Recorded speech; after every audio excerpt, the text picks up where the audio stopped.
Alright, hello, this is the next installment. This is the 4 records I've just got from Oxfam, if you could believe it, the charity. I looked online and they do records actually, clearly all second hand, but you can get some pretty decent bargains on there, which I found. So I got 4 records from them, and that's what I'm going to show you. This one, the first one, actually all of these are by CBS or CAS, I'm not sure what the crack is with that. But anyway, this first one, Brand X, Unorthodox Behaviour.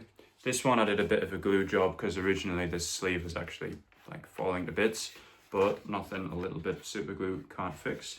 It goes without saying all of these are going to be in second-hand nick, and all of them are from the year that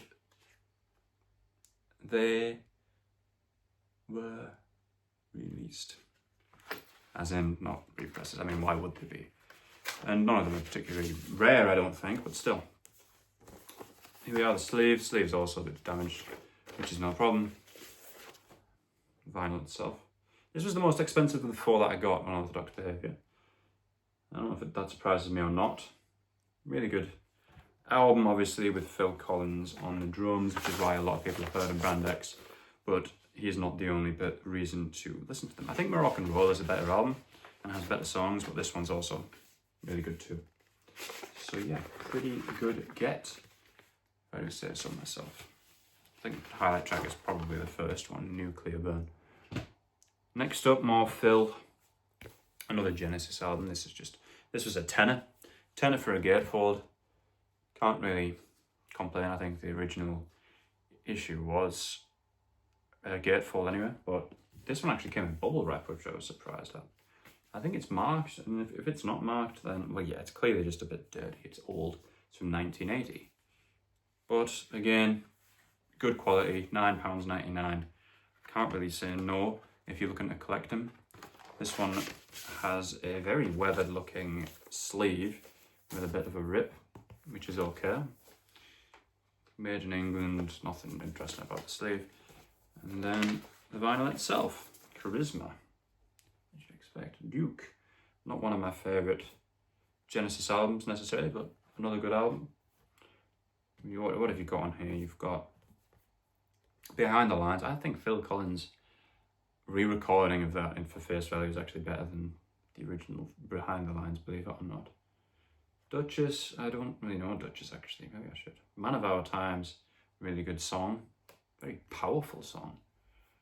And you got Turn It On Again, which is obviously a major highlight in the Duke's Traveller's Duke's End suite, which, again, they've still got proggy stuff in there. I think people that discard post Steve Hackett Genesis is just like a pop band that don't really have any idea what they're talking about, and their opinions should be discarded rather rapidly. Duke, good record.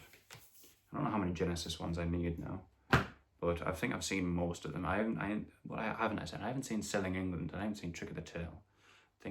I don't think I've seen Invisible Touch or the last one. What the hell's the last one called? We Can't Dance on vinyl, actually. I suppose that was when the CD was coming out. I got everything on CD. But I'd be interested to see how expensive they are. Probably not very, because they were such a huge band. Invisible Touch especially, I would have thought they just released numerous of them. But anyway, let me move on to 3 out of 4 of these jazz fusion records. This is the main reason I did a little trawl through Oxfam UK, because this was on the first page, can you believe it? In a Mountain Flame for, I think, £11. Clearly there's a good reason for that, but considering the quality of the music, it's hard to really say no. This is from 1971, so this is a 54-year-old like actual legitimate record. Obviously, as I've pointed out, it's scratched to hell, the actual packaging itself, but it comes in, still got the inner sleeve newspaper thing, which I guess sometimes they do. I think the same thing was happening with the Santana records, where they had this on the paper. I don't know if they're interesting to read. I think it's about other bands, because it name drops Soft Machine, Donovan, Edgar Winter Group, that sort of stuff, Argent. So I guess they're promoting other albums, artists on the label. But this one trumps them all. It's In a Mounting Flame. Not my favourite Mahavishnu, but that isn't saying that I don't think it's a great record, because Mahavishnu have made multiple of my favourite albums ever made. This one, 2 out of 4s. I mean, if you never heard Mahavishnu and you listen to In a Mounting Flame, it's like, oh my gosh, this came out in 1971. And just phenomenal music, and definitely changed my perception of music anyway. But here I have it in my hands. I've actually got this in Birds of Fire on CD as well, but nothing like having the record itself. Needless to say, I would get all of their Inner Worlds stuff on vinyl, along with Lost Trident sessions. But that's the first one for now. Next one, presumably a big bargain. This is Romantic Warrior. Don't know if I'd say it was my favourite Return to Forever, but certainly up there. This was £6. That seems a bit incredible to me, because the packaging is perhaps the best of the 4 that I've got, and it's the cheapest. It doesn't even look very damaged. Maybe it's a bit faded, sure, but the main damage you can see is on the end. But even that's not too bad. It's a bit bent, like, incredible.